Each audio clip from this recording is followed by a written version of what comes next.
कैसे हैं आप लोग। Welcome to our channel. तो आज हम कुछ इंटरेस्टिंग लेके आए हैं। एज वी ऑल नो कि अब बेसिक्स स्टार्ट होंगे। तो आज हम स्टार्ट करेंगे फेडरलिज्म। तो आज हम स्टार्ट करने वाले हैं फेडरलिज्म के बारे में। तो federalism from basics to advance, इसमें जो टारगेट रहेगा वो यूपीएससी के मतलब प्रीलिम्स और मेंस रहेंगे। मेनली GS2 कह सकते हैं, ऐसे कह सकते हैं। ऑप्शनल में PSI और पब्लिक एडमिनिस्ट्रेशन की बात भी कर सकते हैं। So, welcome to this comprehensive lecture on federalism in India, designed specially for the UPSC Civil Services.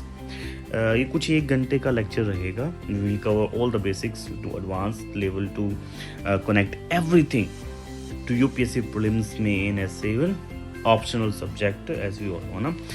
Let's begin with the present context in this. If we talk about in the last few years, federalism has been in the news. क्यों रहा news में? अगर हम बात करें governor और state के लेकर, अगर हम बात करें उनके क्लैशेस चल रहे थे, लाइक तमिलनाडु, केरला, वेस्ट बंगाल, पंजाब, तेलंगाना, है ना, over bills, appointments, floor test, ये कुछ चीज़ों को लेकर ये न्यूज़ में रहा। फिर अगर और हम बात करें तो GST कंपनसेशन डिस्प्यूट्स रहे, specially during after COVID-19, the state alleging delayed और inadequate funds from the centre, right. और अगर हम बात करें तो controversy over the use of central agency like CBI, ED, with some states withdrawing general consent on CBI, ठीक है। और अगर हम इसमें देखें तो we can say the debate on the simultaneous elections like one nation one election and is impact of state autonomy. These are not isolated incidents. Together, they raise a fundamental question.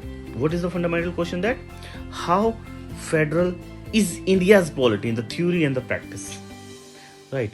अगर हम बात करें कि India का federal structure है या India है, जो इंडिया की पॉलिटी फेडरल थ्योरी और प्रैक्टिस में कैसे कैसे है, राइट। तो अगर हम बात करें यूपीएससी के अंदर कि फेडरलिज्म कैसे कैसे अपीयर होता है, like the conceptual and factual questions on the list, bodies like the finance commission, interstate councils, GST councils, emergency provisions, ये मेन GS के पेपर 2 में भी आता है, issues and challenge about the federal structure. ऐसे में भी थीम्स बनती हैं like centre state relation, cooperative federalism, diversity and unity की बात करते हैं। Optional subject specially public PSIR and public administration में भी रहता है, राइट। तो हम सब इसमें बातें करेंगे सब चीज़ों की। तो सबसे पहले अगर हम बात करें what is federalism and what is the core idea, right. Let's fix the core definition in means you should be able to write this in one line, like what पढ़ के देखते हैं, right. Federalism is a system of government in which power are constitutionally divided. Constitutionally divided रहेंगी powers between a central authority and regional governments, each being coordinated and independent in its own sphere, with a written constitution and independent judiciary acting as a empire.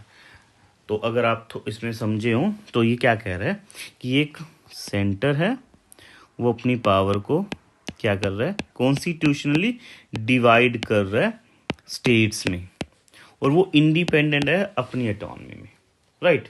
कुछ की ingredients होते हैं इनके।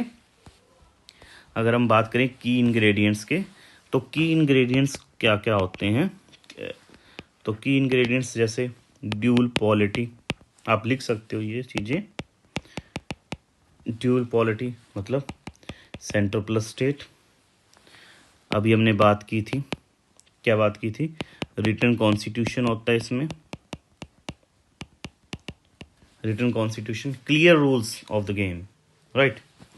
फिर और क्या होता है, डिवीजन ऑफ पावर्स, राइट। फिर उसके बाद हम कह सकते हैं supremacy of the constitution, supremacy of the constitution usually by the list or schedules, sorry division of power रहेगा यूजली बाय लिस्ट और schedules. Supremacy of the constitution means not parliament not state. Supreme कौन रहेगा? Constitution. ठीक है. इसमें independent judiciary की बात करते हैं. इंडिपेंडेंट जुडिशरी रहेगी जो रिजॉल्व करेगी सेंटर स्टेट कॉन्फ्लिक्ट्स की. ये क्लास 9 से ही शुरू हो जाती हैं चीज़ें, आपने पढ़ी होंगी सोशल में. तो bicameralism has upper house representing the states, right. कुछ ऐसी चीज़ें हम की इंग्रेडिएंट्स में पढ़ सकते हैं. Now you can contrast this with unitary system where all powers are legally concentrated at the centre. तो जैसे हम जब यूनिटरी की बात करते हैं तो सारी की सारी पावर एक सेंटर में होती है. जो पावर न्यूक्लियस क्या होगा? सेंटर होगा, ना कि पावर डिवाइड होगी. ठीक है. तो बेसिक फीचर आपको पता चल गया होगा फेडरलिज्म के. Written constitution, division of power, supremacy of the constitution, independent judiciary, dual polity, bicameralism, legislature, usually ये रहता है. ठीक है. तो इसके बारे में हमारे कॉन्स्टिट्यूंट असेंबली के अंदर क्या हुआ था? तो कॉन्स्टिट्यूशन असेंबली के अंदर भी यही बात की थी, शुड इंडिया बी फेडरल? क्या इंडिया फेडरल होना चाहिए? The constitution assembly debated federalism intensely. Understanding this helps you bring depth into the main answer.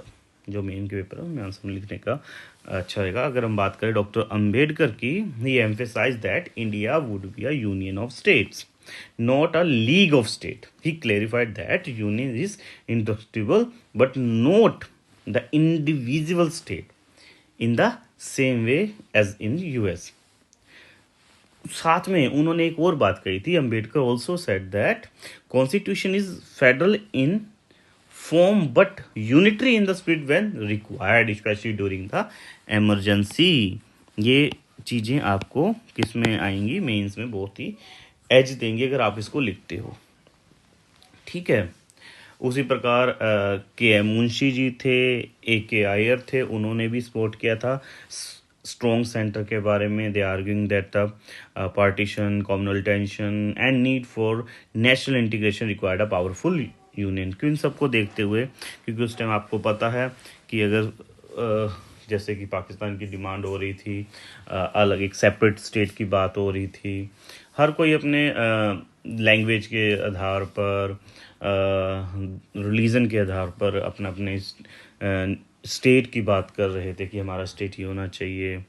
तो तब उन्होंने स्ट्रोंगर और पावरफुल यूनियन की भी बात की थी के एम मुंशी और ए के अय्यर ने, राइट. तो some member from states we can say like from south और east, they raise concern about excessive centralization but eventually accepted a strong but democratic center as a safeguard against the fragmentation. तो कुछ लोग थे जो south और east से थे, वो भी पहले तो कंसर्न कर रहे थे कि सेंट्रलाइजेशन क्यों हो रहा है पावर का, बट लेटर ऑन उन्होंने डेमोक्रेटिक सेंटर के लिए एग्री किया to safeguard against the fragmentation, जो हम अभी बात कर रहे थे कि फ्रेगमेंटेशन हो रहा था, right. So you can use like the Constituent Assembly concisely opted for a federal structure with a unitary basis to recognize India's extraordinary diversity with the imperative of national unity. So आज की class हम यहीं तक रखेंगे. आगे हम धीरे धीरे इसको इवॉल्व करेंगे, like the type of federations क्या होते हैं, coming together, holding together, symmetrical, asymmetrical, ये सब चीज़ें हम कल लेके आएंगे. फिर आगे हम बात करेंगे कॉन्स्टिट्यूशनल डिज़ाइन में कि इंडिया फेडरल है या नहीं है, जैसे भी. तो तब तक हमारे साथ बने रहिए. Thank you so much. Bye bye.